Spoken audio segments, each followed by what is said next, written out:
Welcome, everybody, to another episode of Need Some Introduction. In today's episode, a few things we'll be talking about. I was originally going to talk about Fallout on the podcast, but I think after seeing the first couple episodes, maybe we could spend a couple minutes on it if you have. Check this out, Darren. That I don't know, I don't know if this is something I want to go week to week with. We just had a rough experience with the Welcome to Derry show. So I'm not sure. And especially because there's been a lot of advertisement just today, watching HBO Max again, watching something with my daughter, actually watching one of the Planet of the Apes movies, the recent ones, which are available there. This trailer they've been showing of all the stuff that's coming out this year, including, of course, that Industry's coming next week. And Darren and I, big fans of Industry. So you know what? We'll just bide our time. And I think we'll just jump in with Industry. I think that's a good idea. Yeah. Hello, Victor. Sorry, I have been here listening to you. I haven't yet to check out the latest episode of Fallout. I've been on summer holidays here, so we've been traveling a little bit over the last couple of days. So yeah, missed that. But we saw a couple of movies together, me and my wife, last few days. And yeah, much more interested in Industry coming up. I'm actually really stoked to watch that show. So hopefully we'll have a lot of things to say about that. Same. I got very excited watching the trailer and honestly really wanted to talk about some of the previous seasons, especially when you think about things that have been happening in the economy and how the showrunners there used to live and work in this industry itself. So very interesting. I've always really big fan of that show. It has not really broken out for HBO, but I feel like last year maybe it did break out a little bit, or 2 years ago, whatever that last season was. So regardless, I think it's something we want to talk about. So I think that's the direction we're going to go in. I have been following Fallout. It's fine. I just don't know if it's something I can go week to week discussing here on a podcast. Maybe I will dip into it when we get to the end of the season and we could talk about it again if we do pursue it. But I was more interested in talking about some of the things you've been watching. I think you've seen Avatar, so I definitely want to talk about that. Mm-hmm.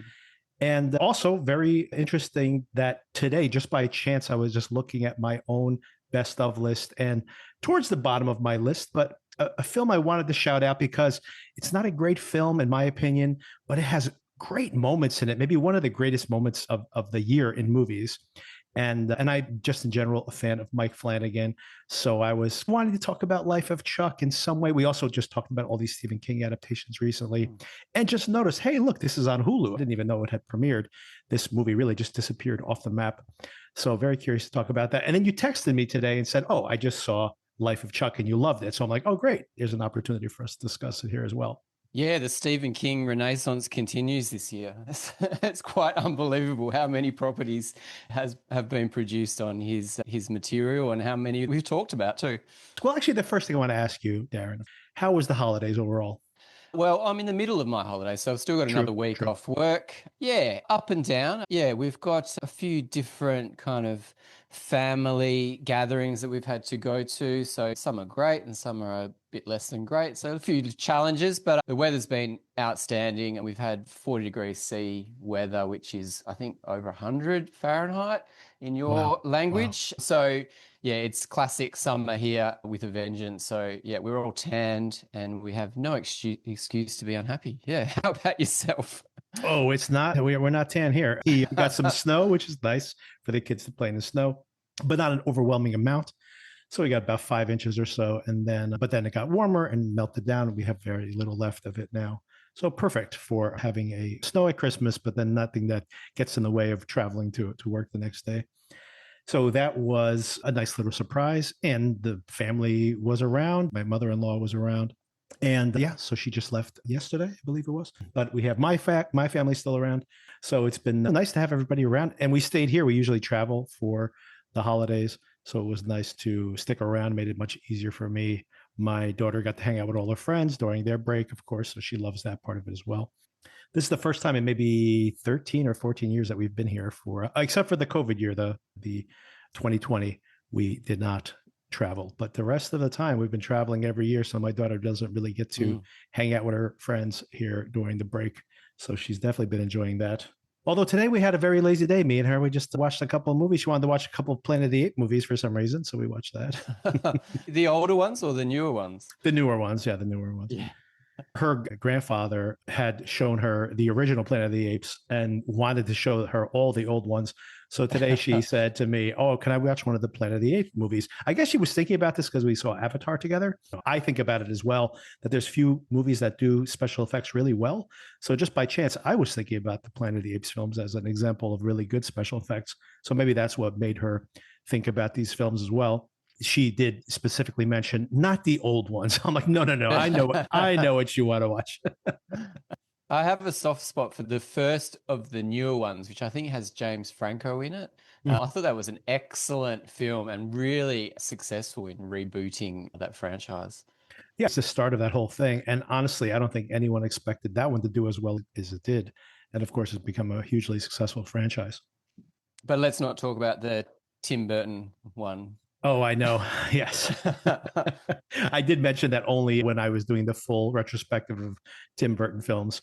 And what a strange film that he even was interested in making it, to be honest. But definitely an outlier there in his filmography, and probably an outlier in the, well, I mean, that whole series is pretty bonkers across the board. So you have to, except for the most, you see the most recent ones, it is pretty prestige spectacle, right?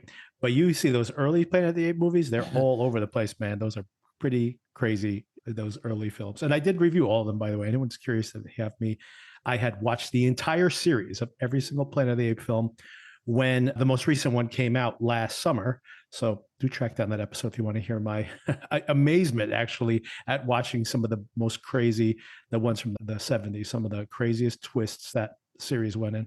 Amazing. Wasn't there a story that the Planet of the Apes, the first movie, maybe won Oscar for best makeup or best costume over 2001: A Space Odyssey, because they didn't believe that the Space Odyssey chimps were actually not real?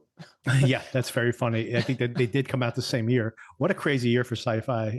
Of course, the amazing special effects, by the way, for Planet of the Apes, especially given the time. But yeah, hilarious that people actually thought that what did they think? Those people weren't in suits in the 2001 film. It's not like that's what apes look like. Okay, next thing I want to bring up to you is I sent this to you. I was doing the New York Times strands puzzle, and it was Boxing Day.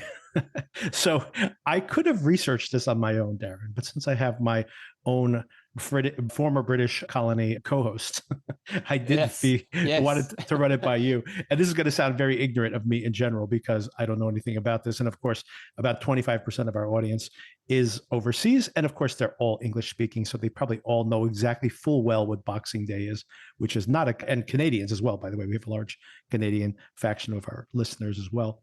So all of you know this very well, but I don't. I'm an ignorant American. So just very curious because I solved this puzzle and then I sent you a screenshot of it. And I'm like, this will all make sense later. I want you to explain to me what the hell these clues mean, because Boxing Day obviously was the spangram. Okay, got that one. Very simple. One is match. What does that mean? So I don't know the origins of Boxing Day. I just assumed everybody in the world has it, but obviously not. Boxing Day here in Australia is famous for two things, and that's Test match cricket at the MCG, which is the Melbourne Cricket Ground. It's a big match Australia play every year against various different countries. This year, it's against England, the old enemy. So it's called the Ashes. It's the third test or fourth test. I can't remember. But they get 100,000 people at the MCG to watch cricket all day, the first day of a 5-day match. The other thing that Boxing Day is famous for here is shopping. So half the population watches cricket. The other half go to the Boxing Day sales straight after Christmas. For some reason, people want to buy things. And so that's what Boxing Day is here. Yeah, I knew about the gift giving. And some of these clues, by the way, that I was asking you about on this are pretty straightforward, like gift. Okay, got that one. No problem. Understood. But match, of course, I think you've just outlined it perfectly, that's where that comes from. Lunch. Is lunch a big event on Boxing Day, or is that?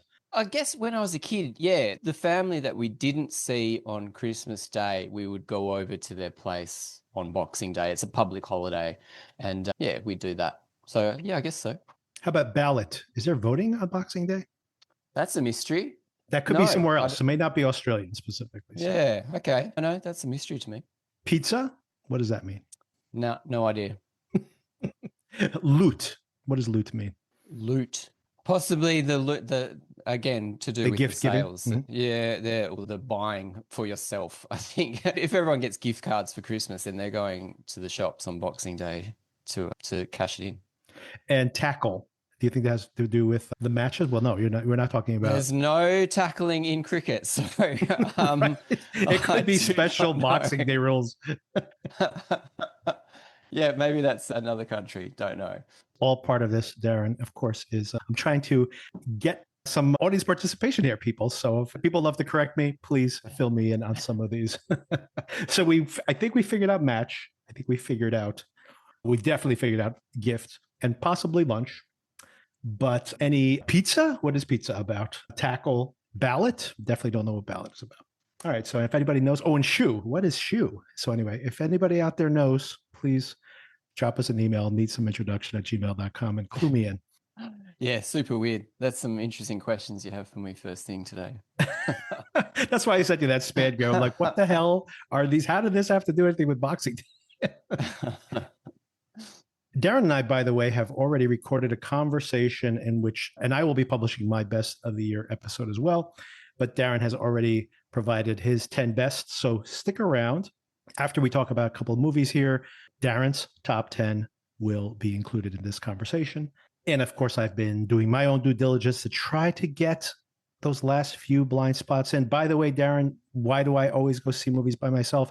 One of the films I was planning to see this week I had off was to go see Marty Supreme, which had a huge weekend here in the US. I don't know if it's open around the world yet, but I was very excited to see this. It's on near the top of everybody's lists. It was like one of the remaining blind spots that I had to fill. And on Christmas Eve night, my wife's like, oh, I'll come with you if you want to go, because the theaters were pretty much empty.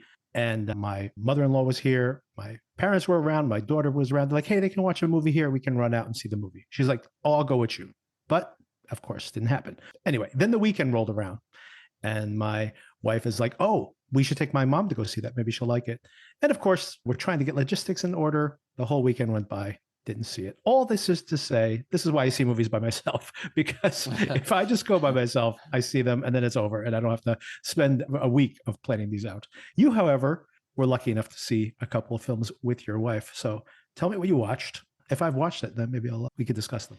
Yeah, so we haven't been able to get to the cinema apart from Avatar last week. On my list is The Housemaid and also Rental Family, which I think are out now, but we have to wait a couple of weeks for Marty Supreme. So I'm very much looking forward to seeing that. But what we watched Life of Chuck, and then we also watched a film called Zola, which is like a low budget indie film starring Taylor Page, who we've been watching week to week from in It, Welcome to Derry, who shows a very different side of herself in this film about strippers called Zola. But I loved it. It's so much fun. Same. So much fun, really energetic, and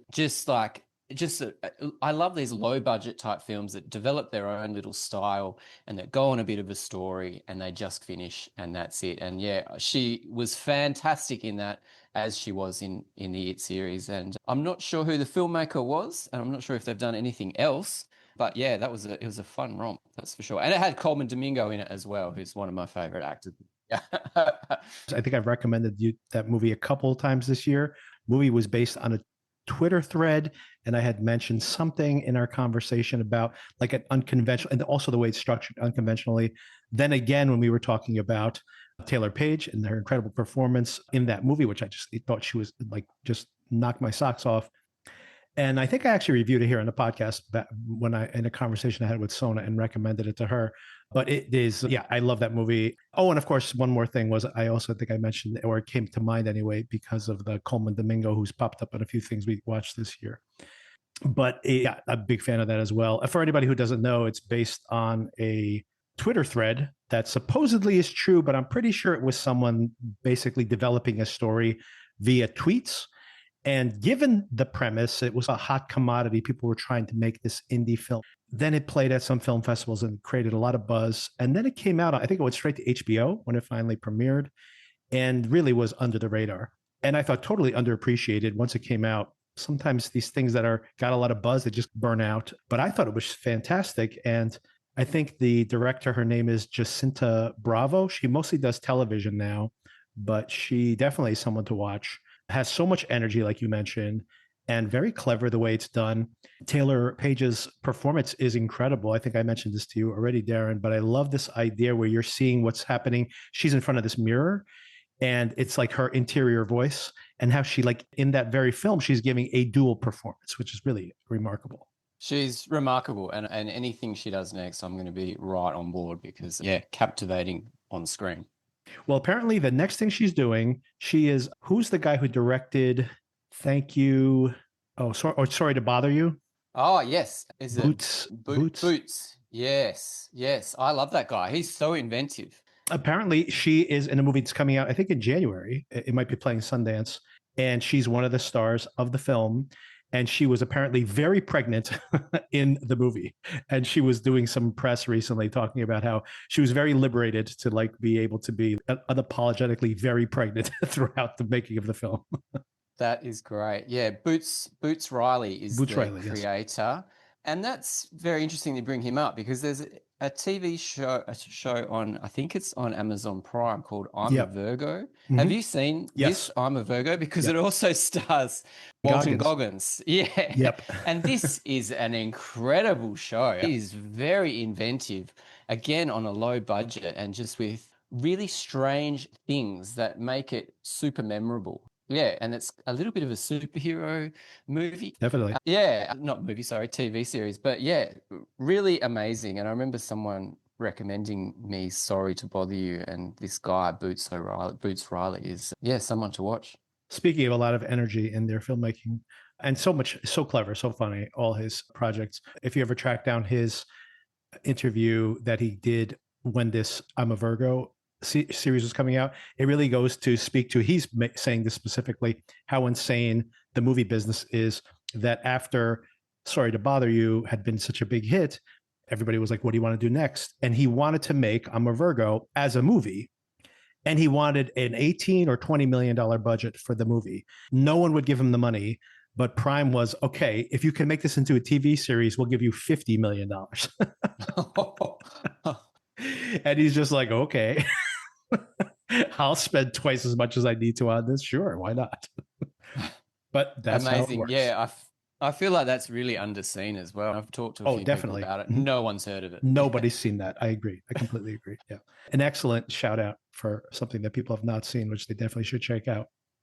So yeah, if you did like Sorry to Bother You and you're like, well, what has Boots Riley done since then? And he does have a movie coming out, as I mentioned, it's playing Sundance with Taylor Page in it, which I'm very excited for, given just Taylor Page in general, and of course Boots Riley as well. But yeah, he did a terrific show, a deconstruction of the superhero mythology, that Walton Goggins gets to play this kind of superhero. And basically this series is like showing how that is another mechanism of control. But of course we have this character who is a giant. He's a giant. And it's so well done where almost all of the effects of him being a giant are done in camera. Like they did like the Lord of the Rings, where they have like, they're playing with perspective. Yes. So most of this is done practically, and it looks fantastic. And it's so entertaining and silly and gross, very gross sometimes, but all part of the fun. It's so fun. The one image that comes to me from that show is Walton Goggins, where he owns this whole building and he goes into a lift to go to work. And instead of the lift moving up floors, the whole building moves down. Like, who thinks of that stuff? Come on. So fun. Okay, so you saw Zola, also big thumbs up for me, from probably like 5 or 6 years ago at this point. And what else did you watch? Oh, The Life of Chuck. And Life of Chuck. So a couple of things I want to talk about this. First of all, of course, this incredible year of Stephen King adaptations, which is going to continue into next year. Speaking of Mike Flanagan, who directed The Life of Chuck, he has a upcoming miniseries on Amazon Prime of Carrie, an adaptation of Carrie. Not sure it needs to be a miniseries, but I have some faith, so I'll wait and see. Because, oh, and I've recommended this to you in the past as well, The Midnight Mass. Did you ever end up catching up on that? I haven't caught up with that. I haven't caught up with Haunting of Hill House, which I think is another of his. You definitely should watch that, yeah. For some reason, I've avoided anything that Mike Flanagan has done in his whole career, and I don't understand, because after watching Life of Chuck, this guy has a very astute eye and seems to do things differently Yes. to the norm. And yeah, really looking forward to tracking down the rest of his filmography. See, you finally accidentally watched something of his, and now you got to watch everything, because this is, for me, not one of his better projects. Still, something, it has parts of it to commend. But if you are on board with this, you're going to be very pleasantly rewarded with the rest of his filmography. Awesome. That's great to know. So, yeah, let's talk about it a little bit without getting into spoilers. This film, by the way, so last year at the Toronto Film Festival, this thing won the Audience Award, which normally goes to, like, the films that have won the Audience Award at Toronto usually come out to, they win Best Picture, like a Green Book or something, or they are huge successes. And by the way, the number 2 and number 3 films that year, I forget what number 2 is, but it was a huge hit. And number 3 was Anora, which won Best Picture, and then, of course, also made like $50 million. So everyone's like, man, this movie, when it comes out, the audiences love this thing. This movie is going to make a fortune when it comes out. And it came out in the summer. It played for like a week or two. I saw it at one of these blind screenings that I saw a lot of movies that I really liked this year, by the way, by going to these blind screenings. It's almost a way for the studios to have a way to say, oh yeah, we gave it a national release, but they basically just put it out for like one day. But then the following week, I guess they were also trying to maybe build word of mouth, because word of mouth obviously is very strong on the film. And then it came out for a week or two and then just flamed out. And you look at the Letterboxd scores, people are fans of it. And general audiences, even more so than the movie snobs, because it's more of like a pull your heartstrings type movie versus a very artsy fartsy film, I would say, although it has elements of that too. And yeah, it's shocking to me that this film just came and went, no one cared. But I think it will eventually find an audience, because I think it is a film that people will recommend to each other. And the way to see it, that's the problem with this film. The way to see it is almost to like be surprised by the experience of watching it. And then that's very hard to market something, to be like, go see a movie. I'm not really going to tell you what it's about. Trust me, you're going to like it. That's basically how you have to market it. And that's a tough sell for anybody.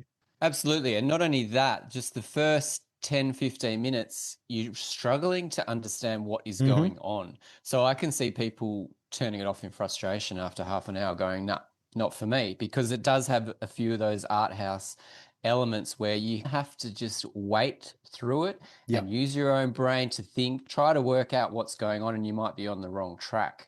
Yeah, I have a similar experience to this film, is that I heard about it 6 months ago and these reviewers were going crazy about it. As soon as it came out, I don't know what it was up against, but there was just no screenings for it. I couldn't manage to see it. So now finally seeing it, surely it's going to be in the conversation for Best Picture Oscars or all sorts of different things, because it is a really interesting film. Definitely pulls on your heartstrings in that you feel really good after it, which is not much that you can say. We big up films that you feel terrible afterwards, but this one you actually feel really good despite what happens. And there's a few horror elements in it. There's a few supernatural elements. I can't spoil it. I can't say any more without spoiling. But it is tough to sell the film. And I have tried to before, so I'll try to, and you can fill in the blanks here as much as you want, Darren. But the way I've pitched this is that it is a Stephen King adaptation. It does have a couple of supernatural moments in the film, but it's definitely not a horror film at all. I just want to be clear about that as well. And as a matter of fact, like Darren said, it is very life affirming. So if you do like Stand By Me, we just talked about Rob Reiner recently. If you like some of those films that came from Castle Rock Studios, this is in that lineage. And honestly, Mike Flanagan's general however you pronounce that, his catalog of films is really in that vein as well. But the film starts off. Here's the sales pitch, by the way. And maybe this is the problem of not seeing it in a theater, by the way, is because seeing it at home, like Darren mentioned, maybe you will drop out. But the film is told in 3 sections. And in the first section, it is the end of the world. That's how it starts off. We have these all very recognizable characters. We've seen all these people in other Mike Flanagan films. He keeps working with the same actors over and over again. So you'll recognize these characters cycling in and out that you've seen in all his other properties if you are a Flanagan head of some kind. New to Flanagan, I think, completely, is Chiwetel Ejiofor, who is the really star of this first section. And he works at a school and people have stopped showing up because it's the end of the world. There's something cataclysmic has happened. And I like the fact that they're like, hey, even Pornhub is down. Like, who would do that, right? Have Meanwhile, you noticed that? Did you notice that it's down? Yeah, yeah, I noticed. he's like, oh yeah, of course we noticed. So like that is how things are going. And like there's no explanation as to whether it was some kind of attack or whatever, but you see everyone just dealing with the reality that. And this first section of the film, even here, is extremely humane because these people in this first chapter are very compassionate to each other and trying to reconnect with people that they've lost. But something mysterious is going on in the background as well. We have this Chuck character, and everybody's like, hey, congratulations, Chuck. And this is Tom Hiddleston, who we have only see on billboards here and there, but we see him at different ages. So weird things are happening related to this Chuck character. And everybody's like, who's Chuck? Who's this Chuck guy? And meanwhile, of course, this like slow motion apocalypse is happening.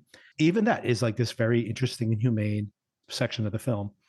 And then we go chapter 2, we meet Chuck.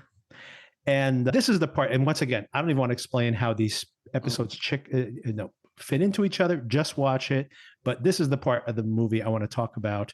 There is a moment where Chuck is just like going to a conference or something, and someone's playing the drums, and it's just like this moment where he just steps out of his own life for just a minute. This movie overall, it worked for me barely. I have issues with the third act. I have problems with it, but this sequence is the magic of movies, man. Like this, Tom Hiddleston, all his charisma.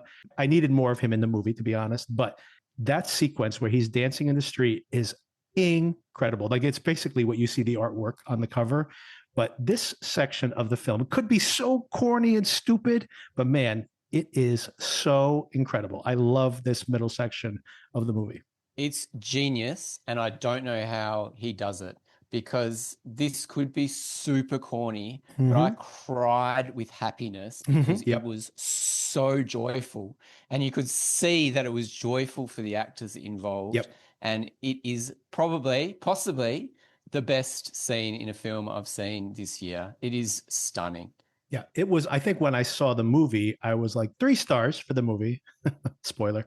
Although it's on my long list, by the way, I'll go into my honorable mentions. There's a whole section of my honorable mentions where it's like, these movies aren't going to ever make my top 10 lists, but they all have stuff in it, which I loved. So I got to shout out. You didn't 100% pull off what you were trying to do, but man, you tried something. And hey, at the best, I was swept off my feet. I got to shout out somebody for just pulling that off. And of course, your mileage may vary in general, but what I'd say is I think that whole middle is incredible. And I was like, yeah, I was sitting there smiling and I just wanted to dance. And I was just like, man, this Tom Hiddleston guy, he's magical or something. I thought it was fantastic. And then the third section, which I know I'm not going to spoil here again, we do see Chuck's backstory. And we see what leads up to like kind of his background, some of the things that have been hinted at in the other sections, things that might have happened when he was younger in his life. It's very well done. It's very Mike Flanagan, that whole final section. And maybe for you, it worked better because you haven't seen these kind of beats in some of his other things. But again, like I think the performances are all very strong and it's very sweet. And a lot of the things structurally that I think don't work, that's from the Stephen King story itself. So that's just how the story itself is structured. So I'm not going to criticize Mike Flanagan, but of course he chose to do the adaptation. But more importantly is like, you know what, if he had hit this, and maybe for you it's a 10 out of 10, I give him kudos for even making the attempt. And man, at moments, this is incredible filmmaking. Like I said, there are moments in this film that are my favorite moments of the year. So that's got to count for something. Yeah, maybe not a 10 out of 10, but at least a 4 out of 5, I think I gave it. Yeah, the first section of the film, it makes you think about, I don't know whether things are just going terribly in life right now or in world events, but it definitely made you think about current moments, and that if half of California just fell into the sea, I possibly wouldn't be that surprised. And the characters in the movie aren't that surprised either. The second act, just incredible. We've talked about it. Worth seeing just for that. Unbelievable. And the third act, I thought it was very interesting. I thought the performances were great. The young Tom Hiddleston was brilliant, I thought. And also it was fun to see Mark Hamill in another Stephen King property.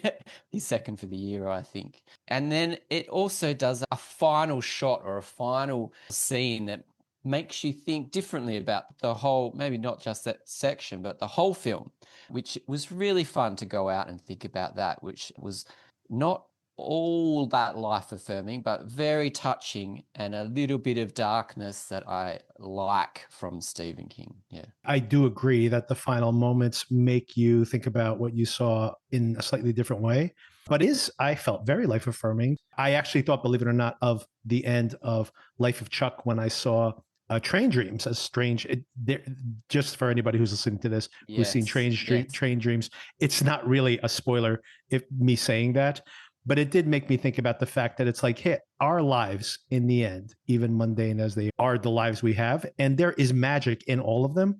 And again, that's why I thought about that, like the moment in the middle of Life of Chuck where Tom Hiddleston just steps out of his life and just does this thing, is like he's transforming himself. He's transforming the people around him. And it's just this thing that's very open-hearted in this film of saying that we all have that opportunity at all times. And that's a pretty powerful thing, actually. And he's asked in the film why he did that. Why did you stop? Why did you listen? And he genuinely said, I don't know. And then you find out in the third act, or the third act, why he did stop.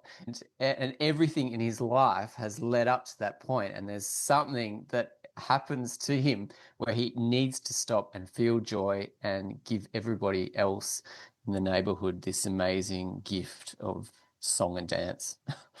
A couple of people I want to shout out in the cast, because it's always amazing the people that show up for a Mike Flanagan picture. And by the way, Mark Hamill is now in the Mark Flanagan family. He's in like all of his things. So if you want to see a lot more Mark Hamill doing unconventional Mark Hamill performances, you start working your way through his back catalog. David Dismalchian shows up here as one of the people in that visits Hotel Edgier 4 at the school early on. I always love seeing him in anything. And yeah, he was very disturbed that Pornhub was down, wasn't he? Yes, that was the person. And most shocking of all is in the flashback when we see Chuck as a boy. Jacob Tremblay, by the way, who's like really very famous for, at his age, has had many hit films. He was, I think he got an Academy Award nomination, right, for Room? Yeah. And right. Yeah, okay. But he's been in a lot of other films as well, and Mike Flanagan projects as well. But his mom is played by Mia Sara, who came out of retirement. She has not been in anything in like 25, 30 years, by the way. Mia Sara, do you know who that is? I'm just looking her up now. She's from Ferris Bueller's Day Off. Yeah, she's Ferris Bueller's girlfriend, and also from Legend. She was a standout in Life of Chuck, for sure. I didn't realize she hadn't been in anything, because she just came out as if she works every day of the week. She was also in Time Cop. I knew her from back in the day. Yeah, so check it out, everybody. A film that I think is definitely underseen. And even if parts of it don't work for you, that really deserves more attention. And it's on Hulu and Disney Plus right now. And that's exactly how Darren watched it. It just came back to me. Yes, I watched it on Disney Plus. That's right. So you saw Avatar. What did you think of the new Avatar? How did the family like it, first of all? Okay, so we all went to see Avatar. Unfortunately, the IMAX was delayed opening, so it only opened this week. We saw it in a large screen. Wasn't IMAX, but it was this high frame rate, which was maybe for half of it, which I think we talked briefly about. So half of it was high frame rate, 48 frames a second, and half was 24. So each scene looked a little bit different. Mm-hmm. So we were into it. We had all the snacks, 3 hours, 15 minutes. I really struggled to engage with the story. And also I thought that the technology, the 3D, and it just, I struggled with it. Really? Okay. I couldn't engage with it.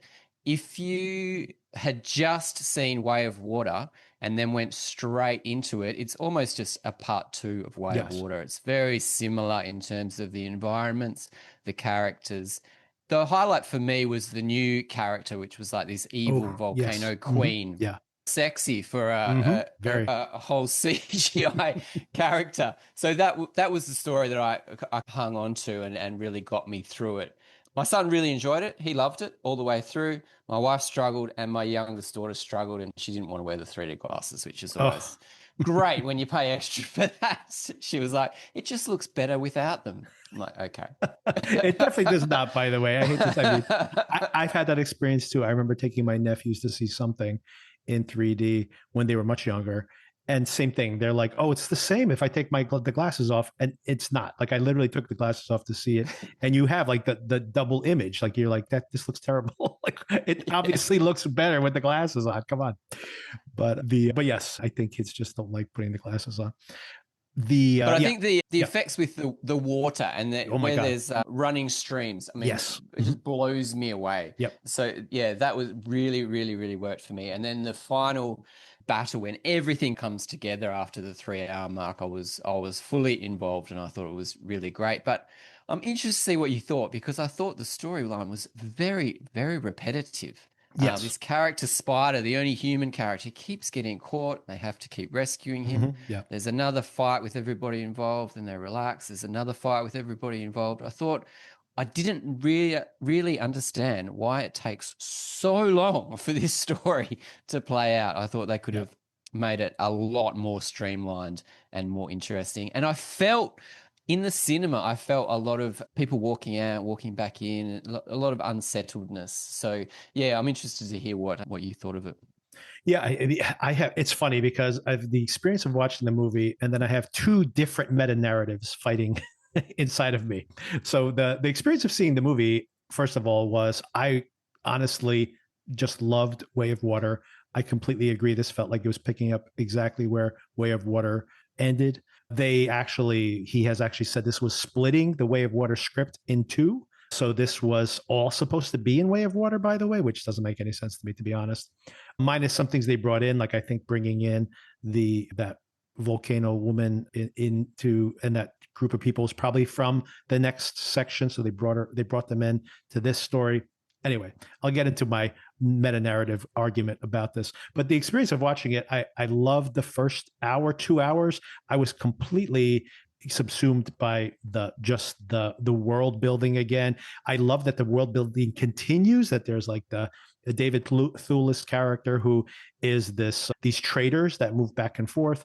By the way, why do you get David Thewlis to be in 2 scenes of this movie? Apparently Cameron's saying that he's much bigger in part 4. Again, somebody that kind of introducing things from the next chapter of the film.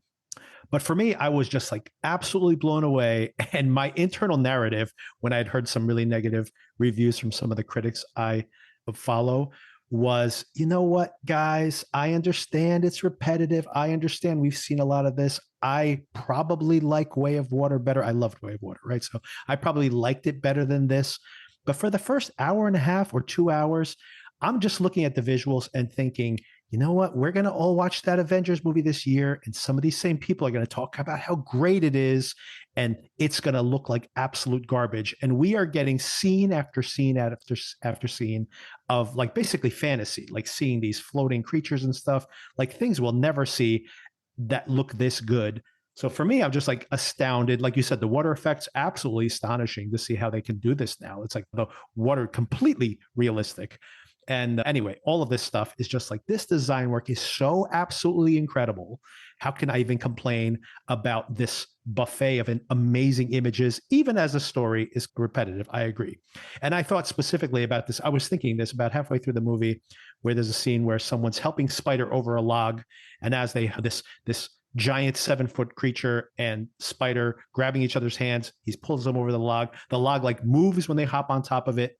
And I just hate the way most CGI looks nowadays. And I'm like, just think about that. Just that is better quality than anything we're going to see craftsmanship wise in front of the screens for forever. So amazed by all that, amazed by it. And then, of course, the new villain shows up. She's absolutely incredible. I'm like, man, her and Quaritch, I mean, they were freaky when they went back in that tent later on. Totally. So I'm like, man, these two are fantastic together. So I loved her introduction, loved everything. Just the visuals of that too. Like there's this one moment where she's like clapping her hands and they come out of the woods and you see the fire in front of her and like the bits of fire, the embers are floating through the air. And I'm like, that's incredible. Like, how do you even do that? It's just the visuals of it, astonishing. And then And then we get to like the last hour and a half, which I agree. Like I actually loved, like in my mind, I can remember the whole scrambling up the floating rocks is such an incredible set piece, just visually so beautiful as everything's getting sucked into this vortex in the background. All of that's really amazing to look at. But I got to tell you, the last hour and a half, I was like, okay, not only is this just the same thing we saw last time, but just much bigger. This is just so long. And then that's the second meta narrative I was talking about. So the one meta narrative is that how can we complain when we're getting this incredible, beautiful work that is better than anything else we see? And then the other one is, why is Cameron, who's approaching 80 years old now, spending like 15, 20 hours to tell this story? Like, does it really take 20 hours to tell this story? I'm like, and that's where my patience is wearing out, basically. And I really started to feel that in the second half of this movie. Yes, I've got to agree with all of that. I feel like the story's done, but there's an Avatar 4 and Avatar 5 coming supposedly. out. Supposedly, or maybe he will just turn it into an animated cartoon series. I'm not sure what he's on. I'm not sure what he's doing. But yeah, I did talk to my wife. I said, how about that sex scene? And she's like, what sex scene? I was like, in the tent. So I think she was worried that she missed something. Also, I thought what's interesting is that volcano lady, I forget her name, but she's played by Una Chaplin, Mm-hmm, yeah. which is very interesting when you think about the kind of roles that her grandfather played in silent films, and now she's an amazing mocap actress. Yeah, I don't even remember her. Apparently, she was in the first couple of seasons of Game of Thrones, but I maybe I just don't recognize her from her motion capture work. I'd have to go back and see if I could place her, because I thought she was incredible here. Oh, by the way, another thing I want to shout out. I agree that there's a lot of complaining that now Spider's the star of the movie. I don't think Spider's the star of the movie, and we already saw that there were a lot of point of view characters, like the whole family basically, in the previous film. What I think is that Neytiri is sidelined other than grieving the whole entire time. But on the positive side of things, I'm like, okay, the actor who plays Spider, not the greatest actor in the world, but there's a very important scene in the woods where he's got to make it work. And I think he did make it work. The reason that scene works so well, I have said a lot of negative things, as have you, about Sam Worthington. Sam Worthington is fantastic in this movie, by the way. Okay, I'll take your word for it. You don't think he really worked in that scene? I think he was really good in that scene. Yeah, to be honest, I know the scene that you're talking about, and I knew exactly what was going to happen in the scene. So I don't know the point of it because I know the outcome of that scene. Maybe it was different when you were watching it, but I knew exactly what the character was going to do or not going to do. Yeah, who's this Spider guy? I haven't seen him in anything, and I don't think he's served very well in this film, even though he's one of the lead characters, if not the lead. And also, I'm over this Quaritch, the Stephen Lang character. He's always the same old baddie coming back and back and back. Surely he's not in it for the next two parts. I'm a little bit bothered by that. He's definitely in it for the next couple of films. So I hate to break it to you. But you're right about Neytiri. Yeah. Neytiri was the star of the first couple of films, and really she doesn't get given much to do at all. Yeah, and to that broader point that you said before, I was talking at Christmas because my nephews had just seen it, and my sister as well. So the whole family was talking about it, and I was saying, like, Cameron has been complaining that if the film doesn't do a certain amount, he's just going to have a press conference and tell everybody how everything goes. But what I would prefer that he does, he's also talking about all these other projects that he has backlogged now. And of course, this film series is eating up all his time. I think he should like clear his throat, do something else, and then wrap up this story. Like have a really satisfying, hey, make it 4 hours long, man. You made this movie 3.5 hours long and it has hardly any plot at all. Give me 4 hours of actual plot.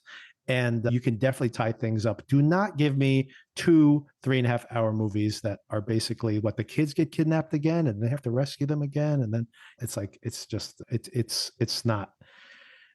unnecessary. I think there's no reason that the film has to be this long. But it was a real roller coaster ride for me. And overall, I still gave the film, I saw you gave it 1.5 stars. I just looked it up right now. which is rough, man. That's rough. It's rough. Yeah, yeah, But I give yeah. it 3.5 stars because I was like, hey, even if it had been modestly successful at advancing the ball, I would have given it maybe even a higher score because I love all the visuals and all the technical wizardry and such. But yeah, I feel like the only thing I said this when I reviewed Way of Water here on the podcast earlier, but in my review there, I'm like, the Quaritch character is very interesting to me because when I watched that film, I started thinking, well, what the film is about is the Quaritch character coming to understand what the Sam Worthington character came to understand, and how basically Jake and how he and like that's like it's I think that it's Cameron putting in all these things his own personal. I think this is personal, by the way. Let me just take a step back and specify that I think this is a personal thing for Cameron. He has a mixed family that he's working through with a lot of kids in it, lots of different generations, and he is himself he's talked about this, trying to he used to be like a real taskmaster early in his career. He's very tough to work for, and he's softened over time. And it's him making this realization that maybe you can not have to be so brutal in your leadership and still keep your family safe and have a happy and successful family life. And I think that's what he's working through over the course of the film. And also he's like a big environmentalist. And I thought, even when I saw the second film, that he's going to come around to this understanding that humanity can come and live on this planet. They just need to learn to not like destroy it and build a giant skyscraper on top of it. They have to learn that they need to put down their weapons and basically commune with the world and live within the world instead of fighting against it. And that's what Quaritch has now stepped into that role. I still think that's where the series is going. I just don't know if we need like I can only imagine these films get more bloated each time Cameron makes one. 2 more movies at what, 3.5 hours each, 4 hours each? I'm like, I don't know if I could do 8 more hours of this. Very interesting. I like those themes. I like the way that you tied it back to Cameron's life. That's very interesting to me. But yeah, let's streamline them and finish it off. Yeah, we did very little character development or anything in this film. Very little. We basically reset to where we were at the beginning. And the cool things about it, I'm like, oh, that's awesome. I love the new character, love her, right? Can't wait to see her again in something else. But you could have made a movie where you introduced her and she had an actual story arc. Like this movie is basically, let's reset everything back to where we were last film by the end of it and introduce a new character. I'm like, fine, give me a movie where there's plot progresses and you introduce those same characters. I'm cool with that. And I feel like Quaritch just seduced her and then she didn't really have much else to do after that, yes. Which I thought was really disappointing. Yeah. I thought she was going to unite everybody and be the queen of the baddies. But has the technology improved since the first Avatar? And why isn't more movies shown like this? Is this just an Avatar thing? 3D, I guess you can see it in movies every now and again, but it is definitely not progressed that much in the last, however many years. Well, that's the really interesting thing about it, that again, I thought about that this is as insane that this movie has made so much money. The series now, the 3 films have made $6 billion, and this one will probably make another billion at least, maybe more. So it's a massively financially successful endeavor, but this is a failure because Cameron thought after he made Avatar, everyone was going to want to do this. And what everybody did was they took the movies they shot in 2D and then did this very cheap upscaling to 3D to try to charge people more money for theater tickets. And very quickly, people got jaded about it and would refuse to watch movies in 3D, even if they were available in 3D. I remember going to my theater and seeing everything that was the 2D screenings would be sold out for like an Avengers film, and nobody was seeing the 3D. And it looked terrible, by the way. This kind of post-conversion, as they called it, looked awful.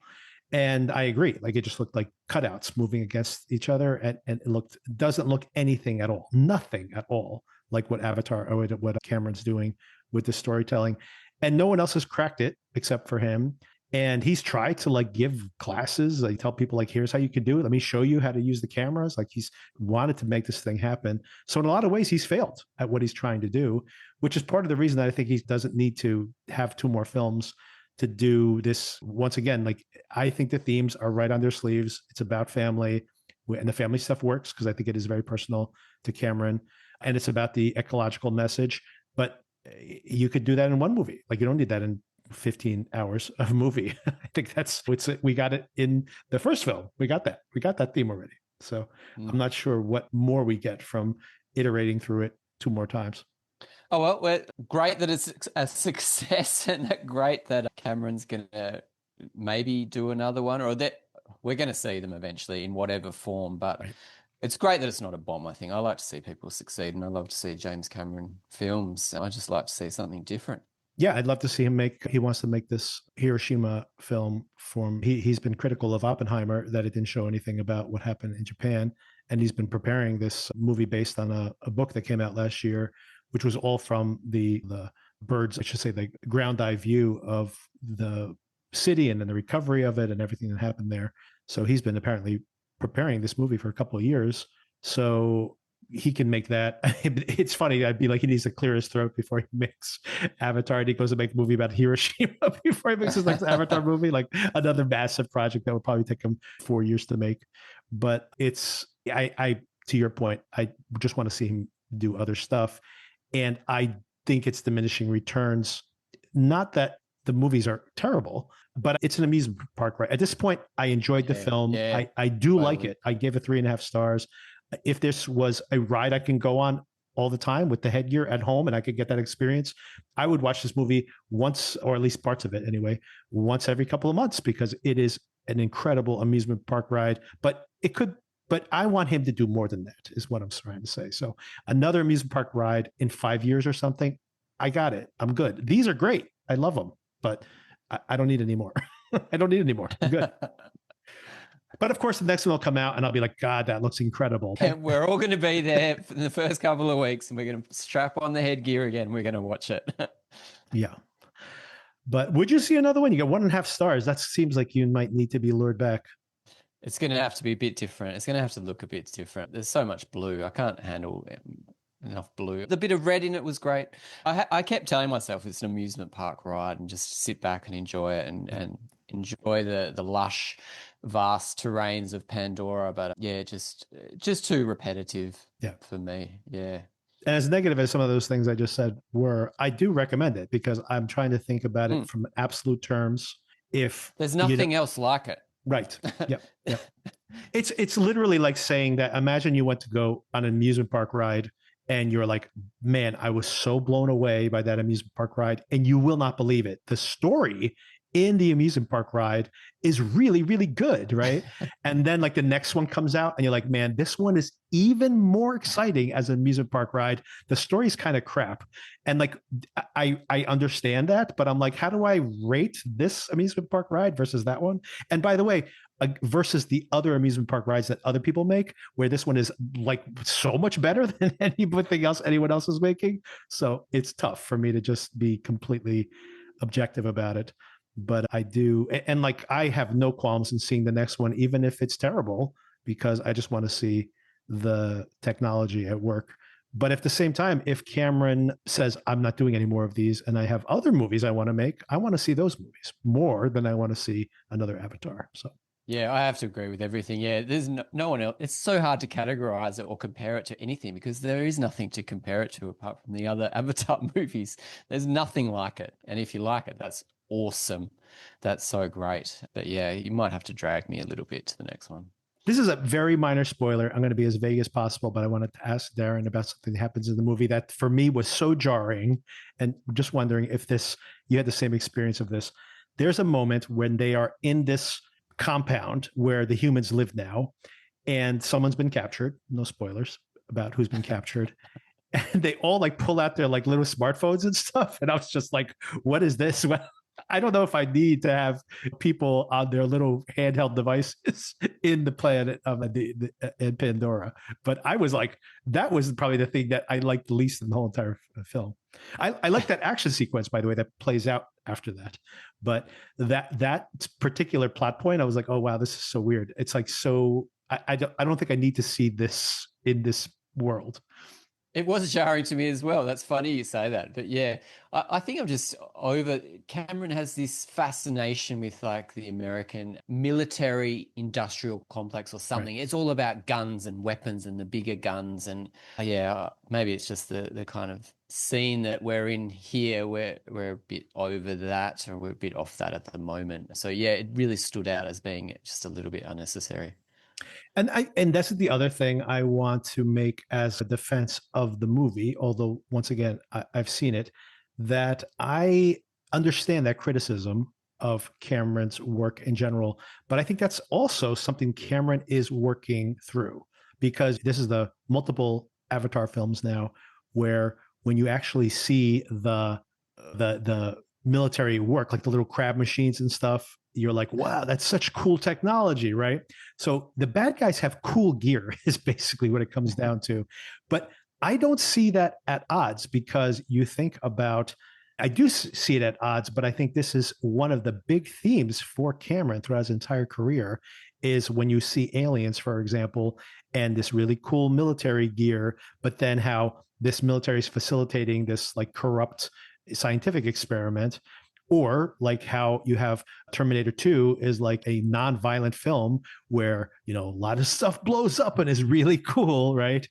Or a perfect example again is True Lies, right? Again, another example of a film that is glorifying violence at the same time that it's critiquing it. So I just think this is in that Cameron himself is doing some kind of self-analysis in all his films, where he's like, he wants to be like, I can hunt with a bow and arrow and live and commune with this giant tree that and then we can like all like cuddle together under a tree and be as one peacefully with our family. But dude, those big guns are so awesome. You know what I mean? So I think he's battling his own demons there through that as well. He's Jake, is basically what it comes down to. Yep, that's cool. I love the way you think about it like that. But gee, the arrows that go through you and you got to pull them out the other side. I mean, that's Yeah. just so brutal stuff.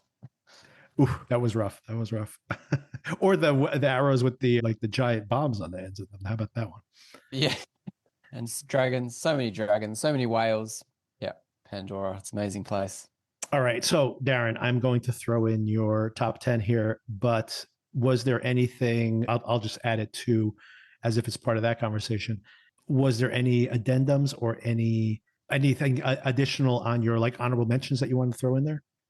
No, let's go with Pluribus. You really love the finale. Oh, yeah. Let's talk about Pluribus. Yeah, Absolutely. Yeah. because we were a bit like, yeah, can we include it or can we not include it? But yeah, let's include it because that finale was great. Finally, we get the meeting between Manusos and Carol, and I did not envisage it to be like it was. Just such a fantastic piece of television, and the pace of it is so different to anything else we see. Everything is so rushed and so much happens, whereas this was so deliberate.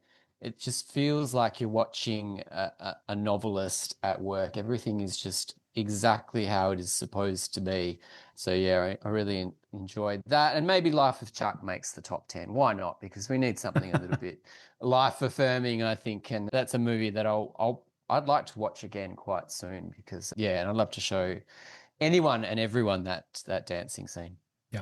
And it's conveniently on your Hulu. Or do you have Hulu? Do you have Disney? Do you have? Yeah. Hulu's through Disney. Yeah. Yep. Still got Disney for some reason. Okay. Yeah. Well, there you go. There you go. You can watch it tonight if you want. Yeah.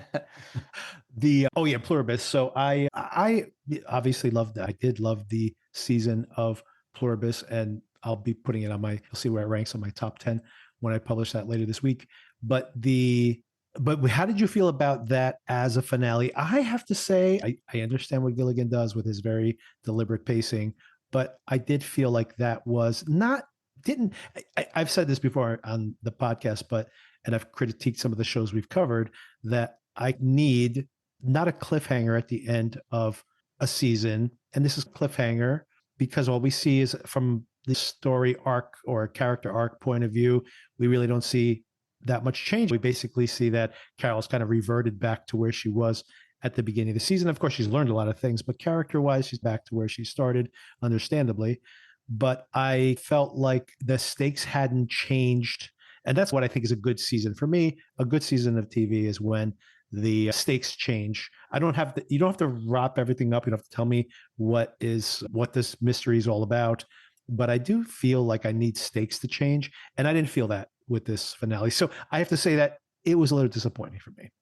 Yeah, I got that sense from listening to you and Sona's conversation that and I really love the thoughts that you had and the way that you would rewrite it for something to happen to Zosha, the pirate lady, at the end. But I don't know, I just didn't, this whole season, I think because I haven't been analyzing it, I've just been watching it as a viewer. I don't think about it as deeply as I would otherwise. But I was thinking about it today. Is what she says in the box actually in the box, or is it something different, or is that a metaphor for something else? What else could be in the box, or is it literally what she says? Apparently, it is literally that, based on an interview he gave after the show wrapped up. But I had the same thought, even when we were discussing it on the podcast. Same thing, that I was like, oh, is it like a metaphorical atomic bomb? Like she has the way to reverse she forced them to explain how to reverse this. And she's like, if you come near my house, I'm going to release this thing that would undo it or kill them or something, right? And it's like a metaphorical atomic bomb, but no, it's a literal atomic bomb. That's funny. Yeah, and I'm not a massive fan of cliffhanger series endings, especially in a first series. So yeah, I was overall very content with it, and I will happily spend as much time in Albuquerque, New Mexico with Carol as I can, but it's not going to be till what, 2028 or something. They're writing now is what they were talking about, but they've just wrapped up, but they're not even finished writing.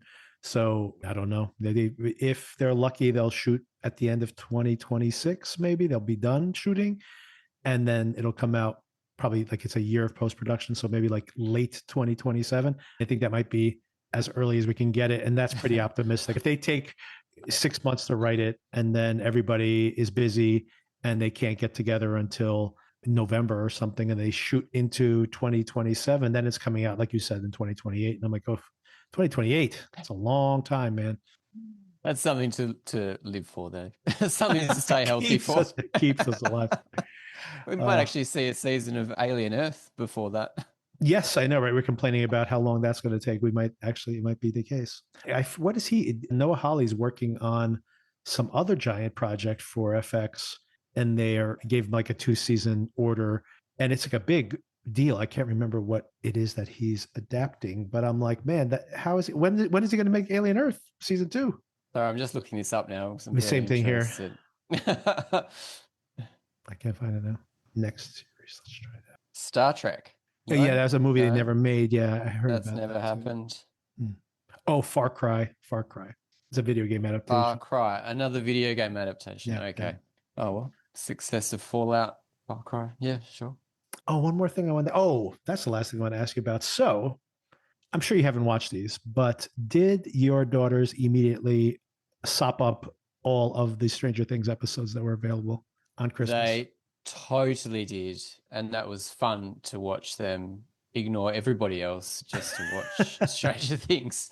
Yeah, they were rapt about it, so rapt, and it's just so good to see them excited about it. And but it is almost like they just do it just to consume it, just as fast as possible, just like fast food, just shove it in your mouth and to get it over and done with. So yeah, I'm not quite sure about that attitude, but yeah, really fun to watch them. Yeah. It is fascinating to see how kids watch shows now, because my daughter did the same thing. I actually just watched the final of the 3 episodes today with her, because we were all together. They were watching. She had a friend over, and I was paying enough attention where I knew what was happening for the first 2 episodes, but I completely missed whatever happened in the third. So since we were alone at the house today, I said, "Oh, can we watch the last episode so I can catch up?" And like talk about spinning wheels. Like I'm like, man, like nothing has happened in these 3 episodes, but actually sitting down and paying attention to it again, rather than just watching it from the distance and being like, nothing's happening still. You see that, of course, so much of the show is about the characters. And of course, those characters still, some of those interactions are really solid. But overall, I was like, man, like they're really keeping everything for this final episode of the show. But yeah. Oh, and speaking of the way that they consume things, I felt like her and her friend were just like laughing and talking over the film. And I'm like, they are just watching this so that they can like now consume all the memes.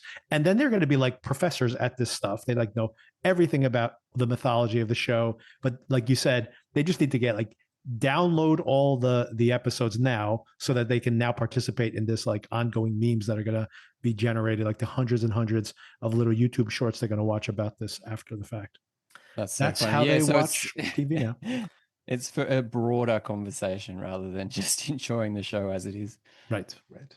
And a lot of people watch TV that way, right? That's how I think about people that watch reality TV. I think that's all they're doing, right? They're just watching it. They're not really engaging with it very hard and deeply. And then they're just going to then use that as the conversation starter or watching all the memes related to it. And for me, I'm still probably like an old timey. I want to actually be engaged and caught up in whatever I'm watching and analyze it and think about it and not just watch it for the memes, the inevitable Yeah, memes. watch it for the memes. Well, I watch these things for the conversation with you, Victor. So it's Of been course, of fantastic course. to yeah, Thank you. and it's good, and it's good that we've kept it up week to week. I know last week's episode, what you're going to release it attached to this episode, so it's good that we've been pretty consistent week to week, which is more than you can say for a lot of things. Yeah. So stay tuned, everybody, for Darren's top 10, which is going to start right now in at the end of this part of the conversation. And yeah, and then some other top 10, or I should say year end content, some other top 10 lists and such throughout the rest of the week, time permitting, because it is holidays and things are happening. All right, Darren, as usual, thank you again for the conversation. Have a happy new year. Yes, you too. Thanks so much, Victor. Cheers. And hopefully we'll have a better new year than last.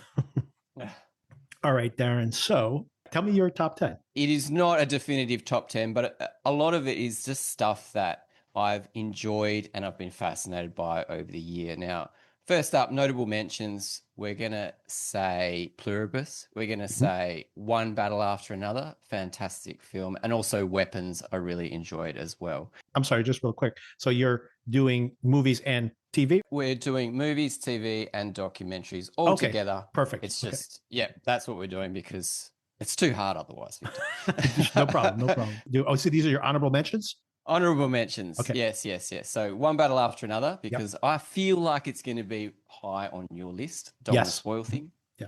Weapons, I really enjoyed talking about with you as well. Pluribus is there. And also King of the Hill, which I watched when I was a kid. Mm-hmm. And it's come back and it's just this level of nostalgia that I've been enjoying watching it. The characters have aged in the last 20 years than when it was last on television. And it just gives me a viewpoint into just suburban America and people that might not hold the same opinions as me, but they have a lot of heart. And I really enjoyed watching that season of King of the Hill. Oh, you know what? That I had not seen any of that, but I'd heard good things about it. I'm glad you shouted it out. Yeah, it's very cool. And it just makes me feel happy. Okay, number 10, I'm going to go with a documentary on Netflix called Unknown Number High School Catfish. Oh, Now, okay. I watched this with the whole family and it's just a really good documentary. It sets up a whole cast of characters and it deals with like social media bullying, teenage bullying, and some strange family dynamics. And we were shocked at the revelation of where the unknown number comes from. And yeah, just really enjoyed watching that with the family, and everybody was quite surprised. Were your kids shocked? Your kids must have been stunned by this revelation. Absolutely stunned. And yeah, and I think it was the way that it was portrayed with a lot of text messages on the screen. They could really follow it quite closely, and it was just a good representation of kind of the dangers. We've been talking about the dangers of social media and that kind of thing, and it just I think it awoke something in them, that how powerful words that you type, like you can type anonymously. Yeah, how terrifying that can be. Okay, so the next number 9, I'm going with another documentary on Netflix. I watched a great number of documentaries this year, and I'm really been enjoying it. This one is called The Perfect Neighbor. Yes. Now, it's almost a found footage horror movie because the entire film is from the perspective of different police body cameras. and it shows like a suburban. Sorry, I'll start that again. So this documentary, The Perfect Neighbor, shows Sorry, it's really hard to do this, Victor. I don't know how you do it. Stop. Okay, so this Perfect That's why I make Neighbor the is big bucks. That's why I make the big yeah, bucks. exactly right. Okay, so I really enjoyed this documentary, even though it's almost a horror movie. Everything it's a perspective of a shooting incident in like a suburban American multicultural situation in a street. Down in And Florida, yeah. down in Florida, right, where they have these laws where you Stand your can ground. just Yeah. stand your ground laws, which I never heard of Yeah. before this documentary. And it shows this old lady neighbor who just is sick of these kids playing on her front lawn or near her front lawn or making noise. And it just shows how a situation can escalate. And she just is constantly calling the authorities on these kids, and just the tension rising throughout this film. And just I really enjoyed the perspective of these body cams. And yeah, it was another shocking documentary, and I thought it was just extremely well made, and just thought there could be so many incidents in America or around the world that are constantly recorded, and you could make stories out of these, which and happen every day of the year. Quite frightening. So there's a documentary on Netflix that I highly recommend. You would probably appreciate it equally. This is very disturbing for me, by the way. This film, personally, just it's not graphic, but it was very disturbing to me. Maybe not something to watch with your kids, obviously. Mm. Although the film you described as well, very disturbing to say the least. And this film was called American Murder: The Family Next Door, and it has exactly the structure you're describing. It is all found footage, all found footage. So you actually open on a police officer doing a welfare check with a body cam on him. And then the neighbors roll up, and then Chris Watts, the suspect, the eventual suspect of these murders, Yep. shows up as well. And then we're inside the house, and then we're at the neighbor's house, all from the body cam footage. But then as we start to find out about the backstory of all these folks, it never breaks this found footage template that it's followed. It actually shows us the wife had been like a bit of an influencer or so, or at least thought of herself that way, although she didn't have that many followers. But she had these videos talking about her own backstory and her relationship with her husband and how they projected this whole thing.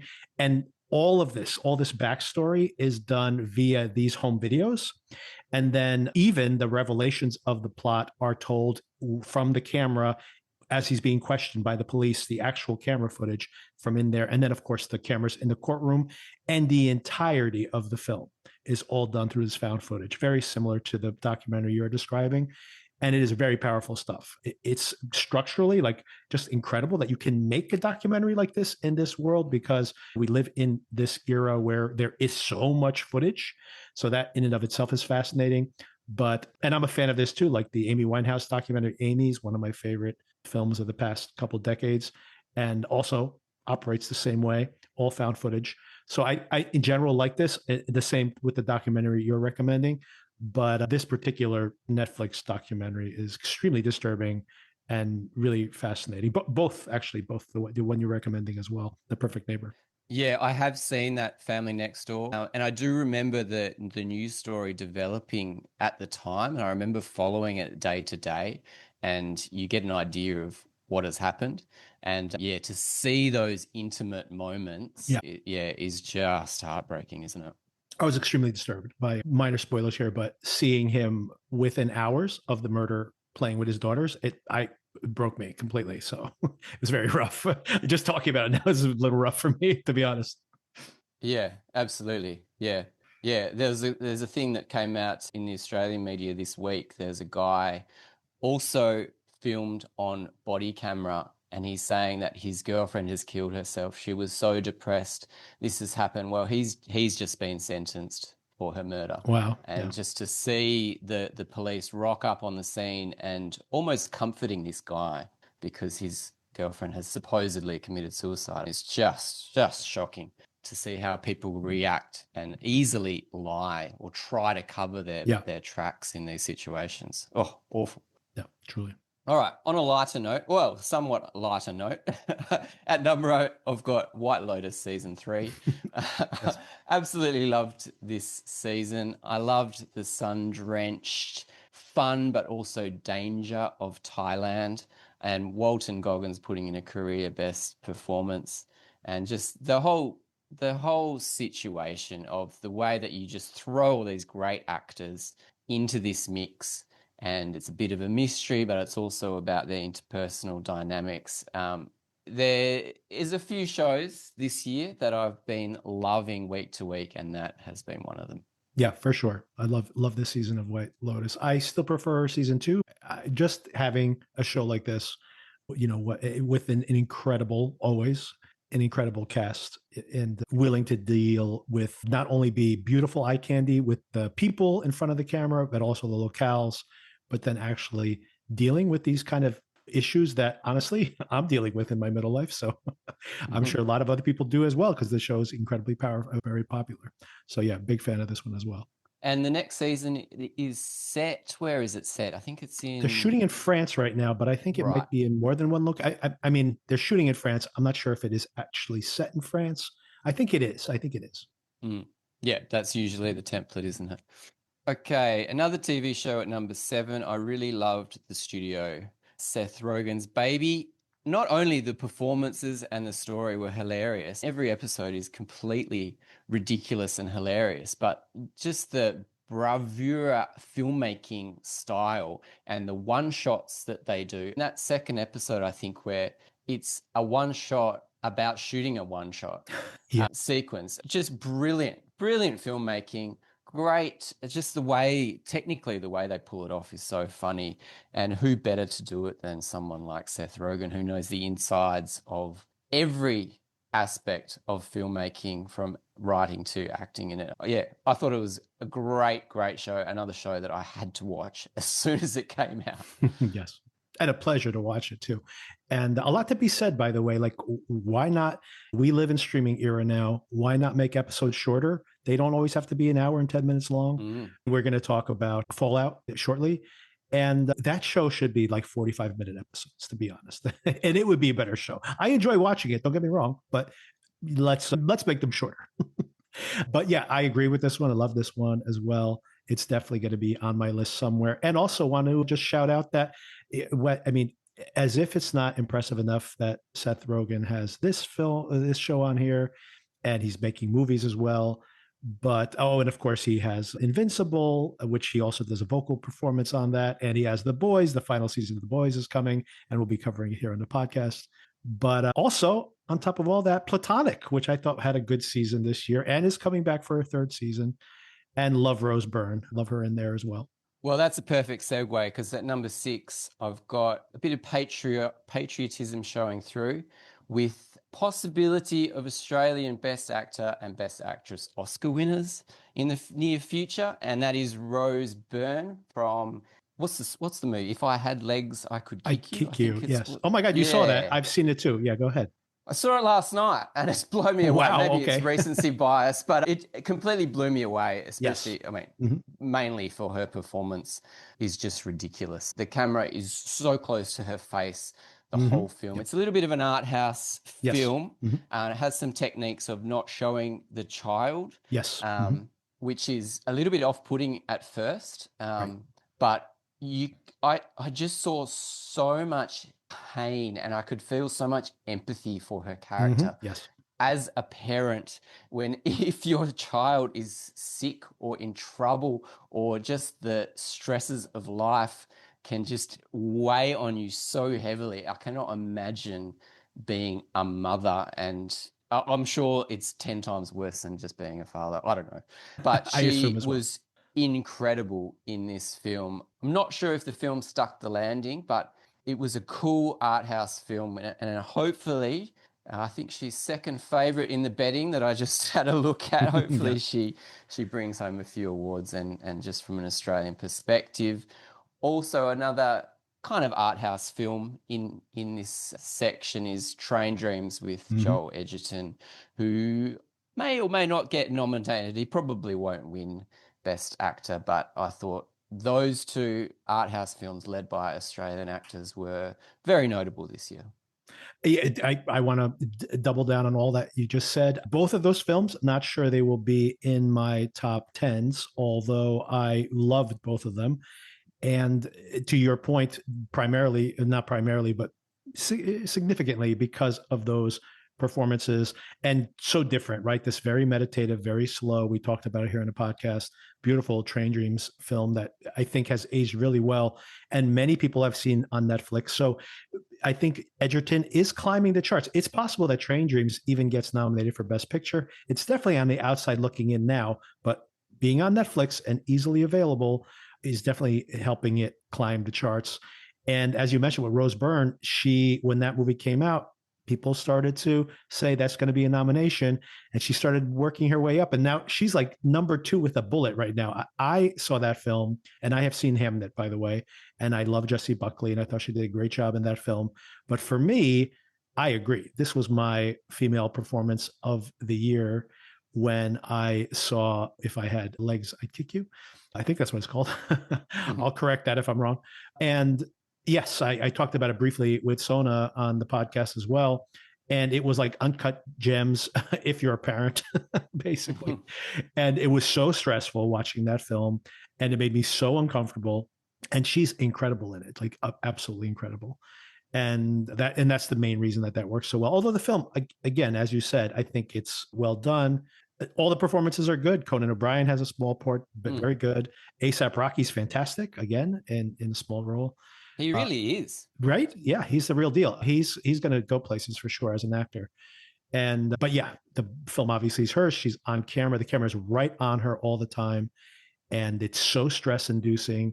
And it's an extreme. And she's not a great parent, and it's an extreme situation she's dealing with for sure.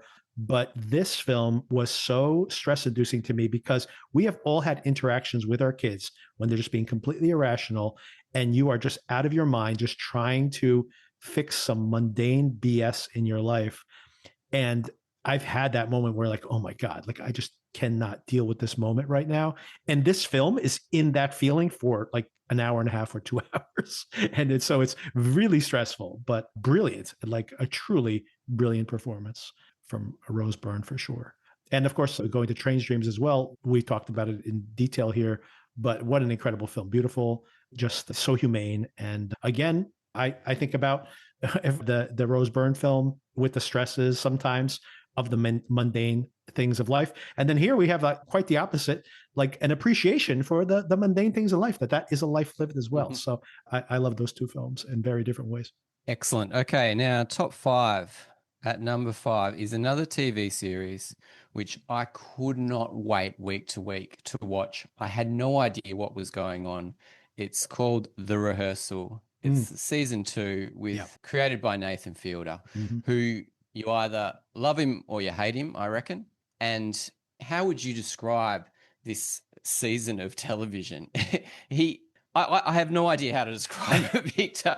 So he's got an obsession. So I think the whole setup is he's got an obsession with plane crashes for some reason. And he thinks that it's a lot of plane crashes are because the second in command, so the co-pilot, will not challenge the pilot. Right, because culturally it's looked down upon. Yep.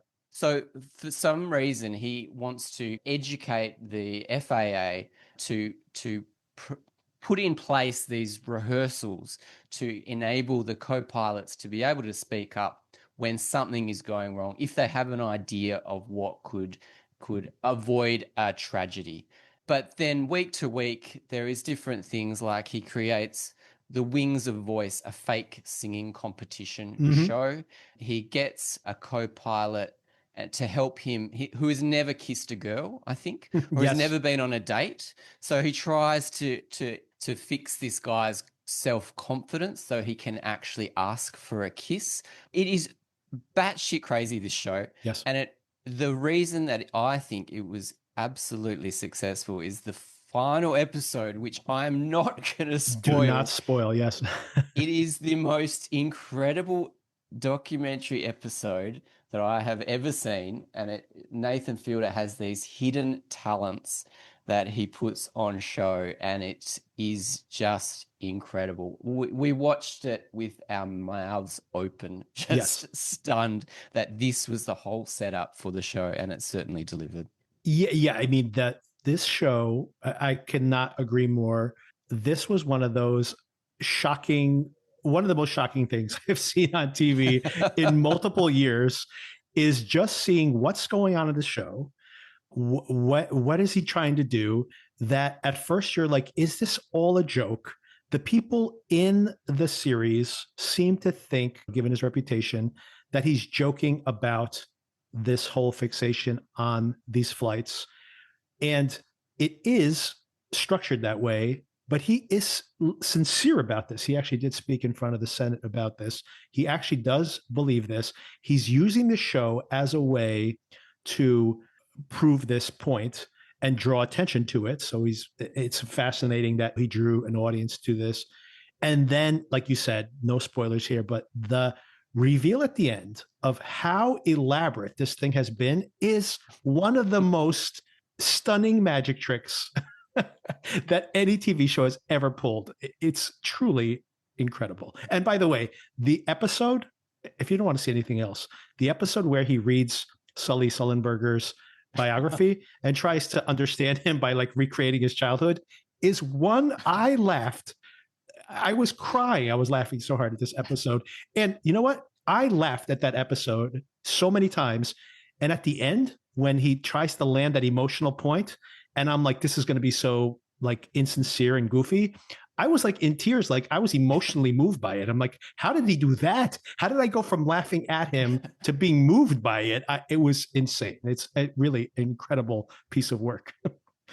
Amazing, yes. And since then, I got obsessed with Nathan Fielder and watched all his TV shows. And there is actually one episode of his TV show that they pulled from Paramount. So I've never seen it. Maybe it's somewhere on YouTube, but yeah, he gets under people's skin, and he almost uses his own thoughts of his mental illness as a way of comedy and as a way of kind of understanding himself. And that's why he wants to rehearse any situation as accurately as possible before he goes into that situation. He thinks that is going to help people do the same and overcome their confidence issues. But my gosh, just incredible. What an incredible season of TV for sure. Okay, so number 4, I feel like I haven't got many movies on this list, but this is probably my most enjoyable movie of the year, and it is Sinners by Ryan Coogler. Just an incredible, epic, period horror drama with Michael B. Jordan just absolutely taking the reins, playing identical twins. And I think the music is composed by Ludwig Göransson, who's done he has plenty of credits, and the music is really the star for me from opening to closing. It's almost like a musical. And I'd be surprised I don't think you can make a sequel to this film, but I reckon they could make a stage musical, which would be absolutely just destroy, because the music is just the star of the show. And I really, really loved watching this at home and turning the stereo up really loud and just sinking into the world.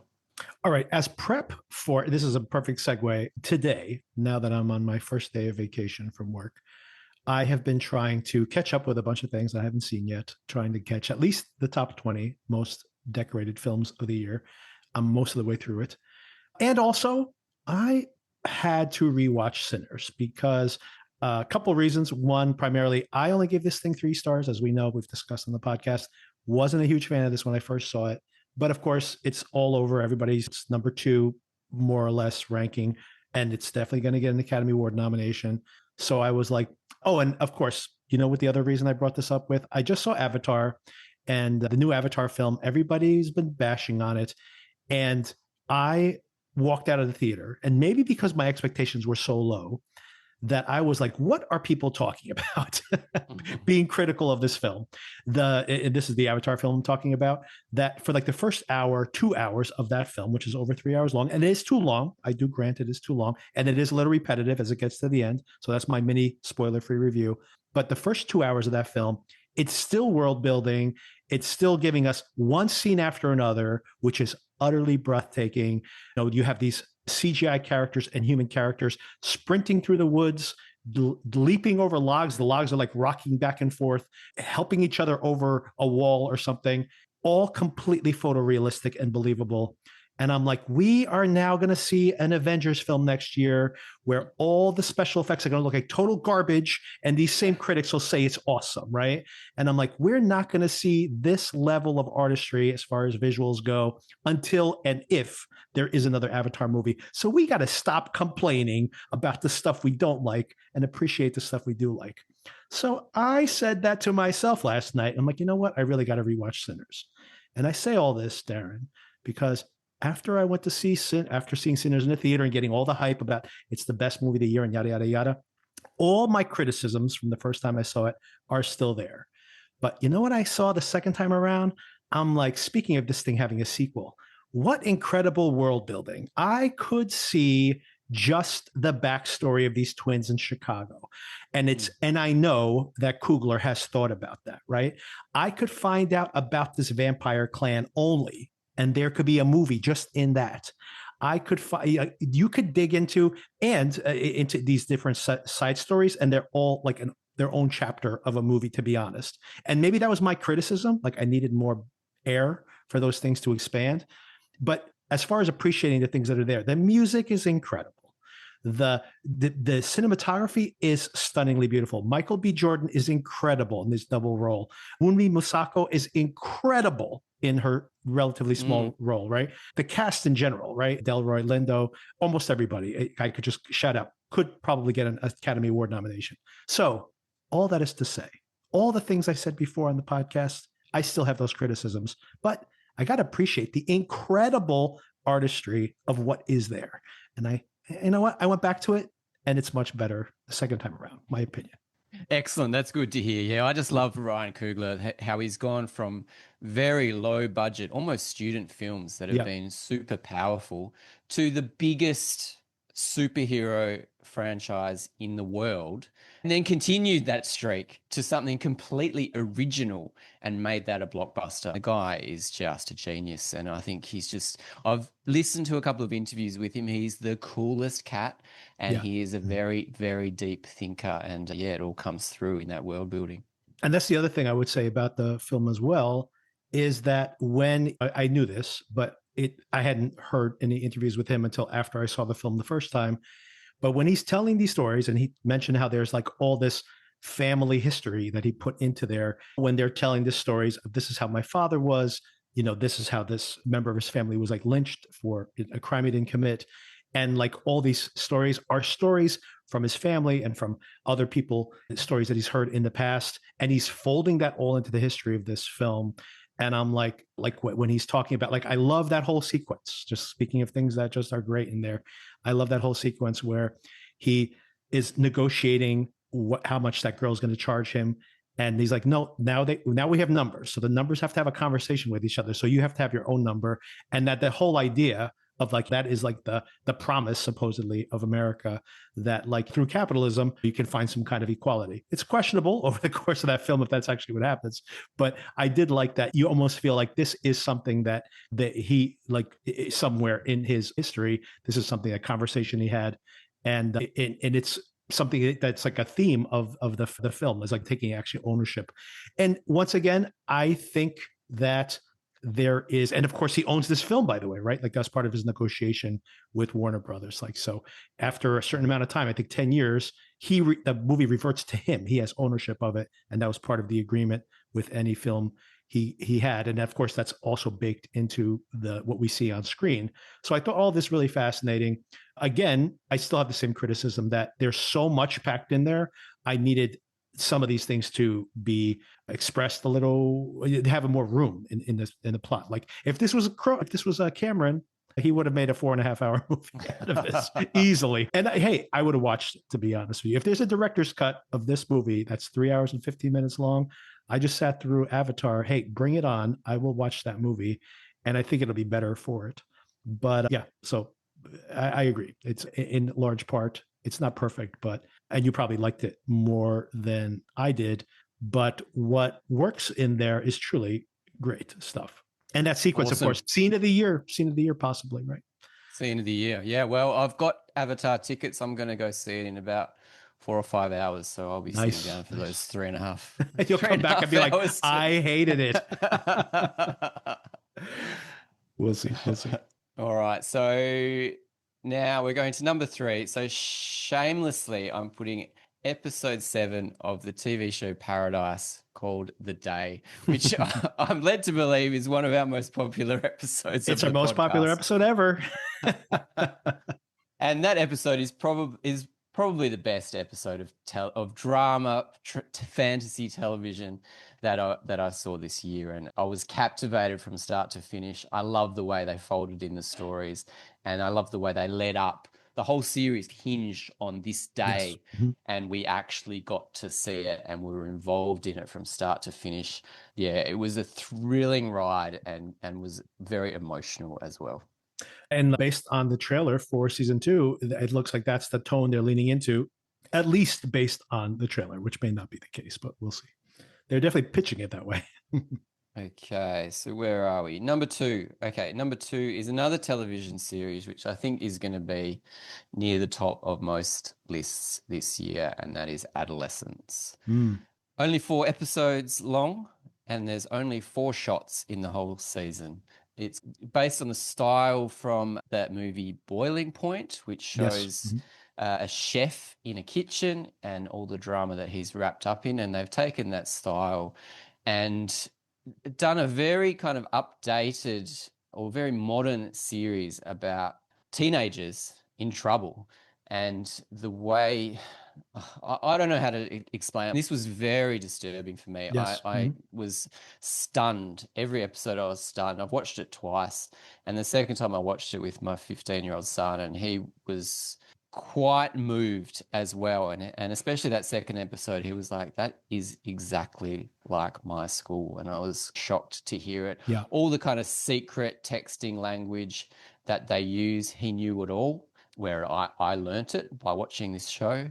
The performance of Stephen Graham, who's also the co-writer and co-creator, devastating as a father to see him almost have no kind of agency in the story. He couldn't do a thing. It was just shocking. And also I love the first episode, the whole procedural aspect of what happens when a child gets arrested for something extremely serious.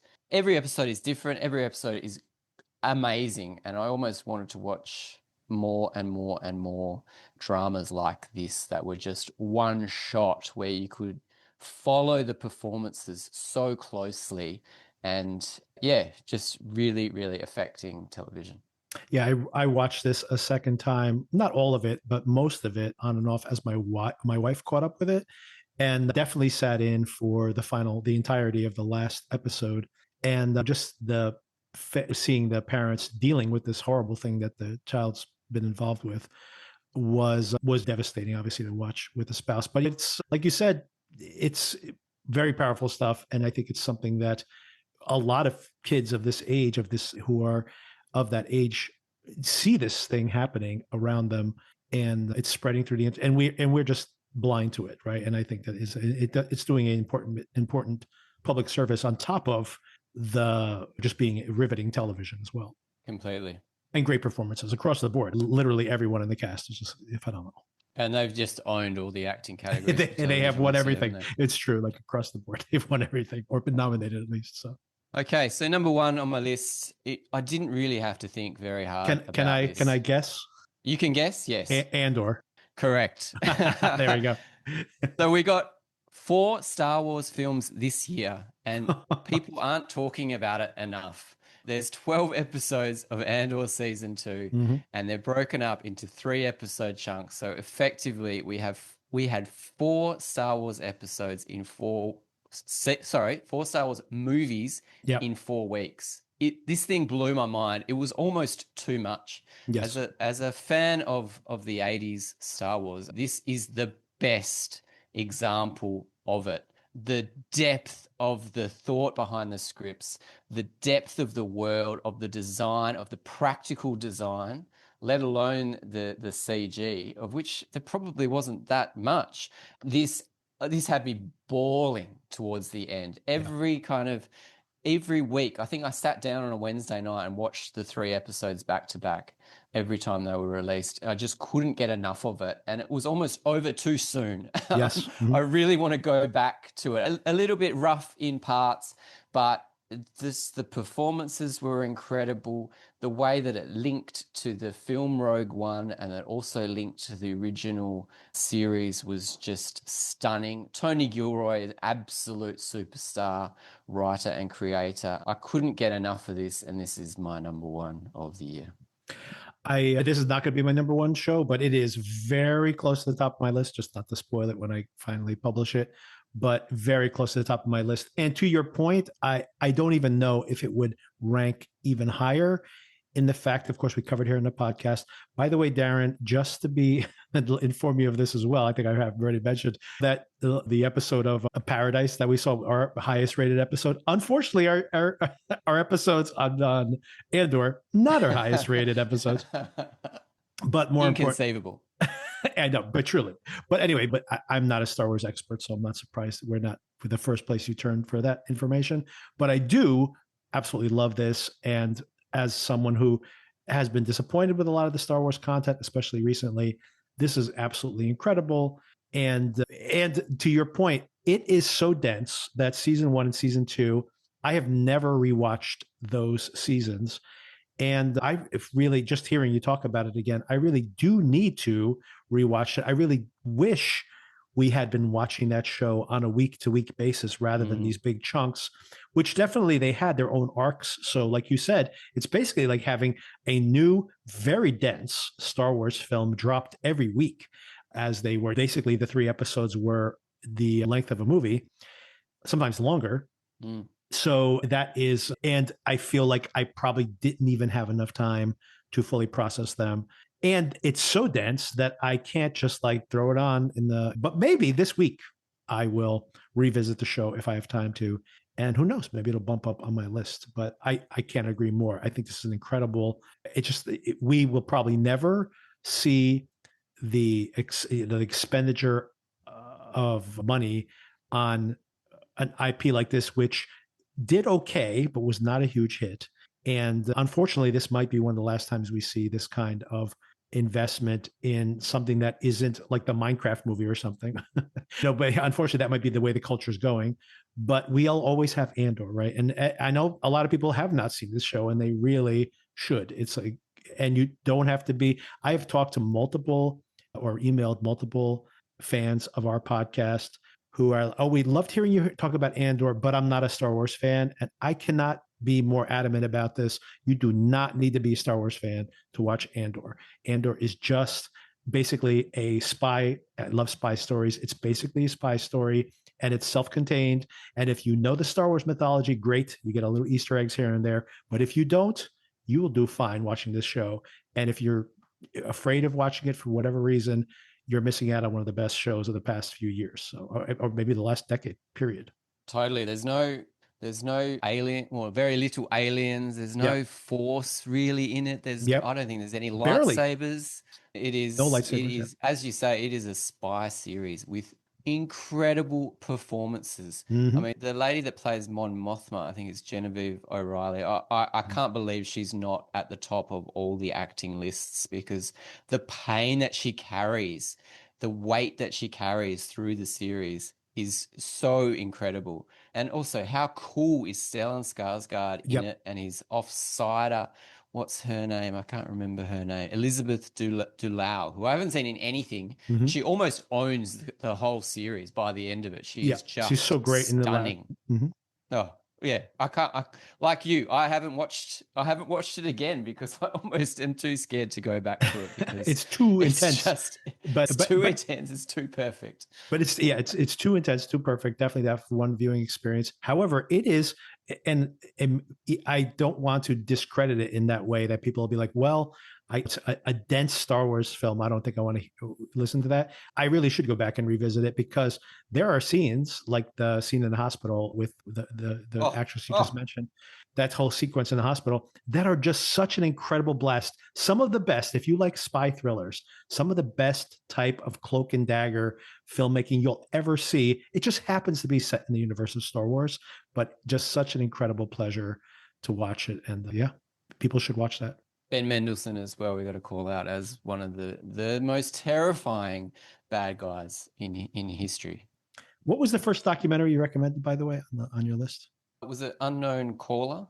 Okay. Unknown number. Yes, Unknown yes. number. I, The I high do school catfish. I do appreciate you putting that on the list, but I will never forgive you for putting the Catfish documentary above one battle after another.